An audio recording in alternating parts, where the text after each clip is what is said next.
really built up, really a massive following on social media, massive amount of fans. And in fact, I know that I've tried to give advice to racers a little bit about sponsorship and marketing. And I always come back to like, okay, just go look at Chris Ferguson's page, because, between you and your mom, and perhaps you have some other help with that, you really stay in touch with fans. How has that helped you? Do you think that's helped you a lot with like gaining sponsorship and selling merch and all of that? I'd love to hear your comments about that. Yeah, I mean, it all kind of started when I got into crates in like 2006 and 7, 2005, 6 and 7, I guess, or 2006 and 7. And I had a lot of success kind of right off the bat, but crate racing is expensive, but it's I mean, and just the reality of it is it's not a drop in the bucket compared to super racing.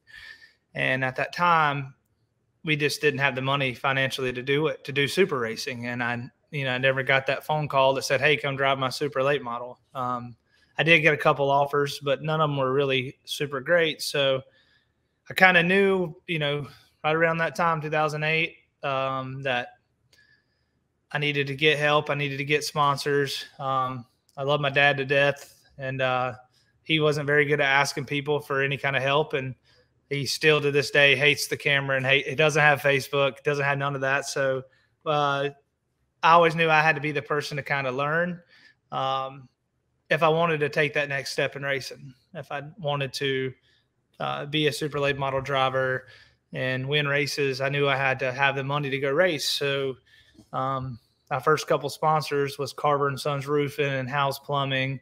And I remember writing together at the time, I was just typing it up on the computer and printing it out, a proposal for them, basically, that said just generic, this is me, this is who I am, this is my team, this is how we conduct ourselves. Would you be interested in advertising on the side of our car? And it kind of led, one thing led to another, and we started getting a little more help. And over the years, it's just grown so much. Like, I remember when I had Twitter and I didn't have like a big following on Twitter, and I would just tweet random stuff. And then all of a sudden it was like, wow, people are using Twitter for racing, so let's use this. And then the same thing with Facebook. I remember I had a Facebook group a long time ago. Man, it was a long time ago. And this is before, now groups are back a thing again. They kind of went away for a long time because pages come around, and then they came back. So I had a Facebook group, and then we started a page, and then the page took off, and the group, we kind of shut down. And then 10 years later, the groups are back. So, we just kind of utilized all of it to get our name out there. Get our name out there for sponsors, get our name out there for fans. And I'll be realistic with it. I didn't do it all on my own. I had a lot of people help over the years, whether it was myself, my mom helped out with the Facebook stuff. My girlfriend Jenna helps out now a ton. Cole Perkins helped me do social media for a while.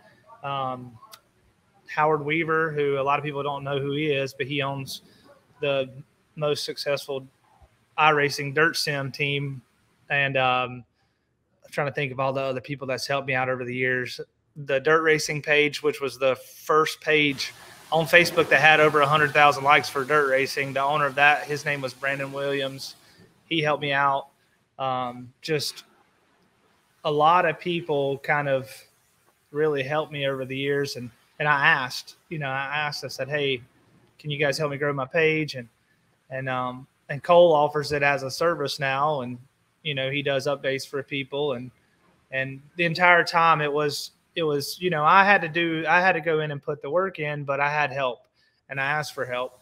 And I just knew that if I was ever going to build a fan base and attract sponsors, I had to do it one way or the other, whether it was by winning always helps, but it's not everything. It's not enough nowadays. Nowadays, you gotta really, push stuff and think of ways outside the box to really help promote someone that's going to give you money.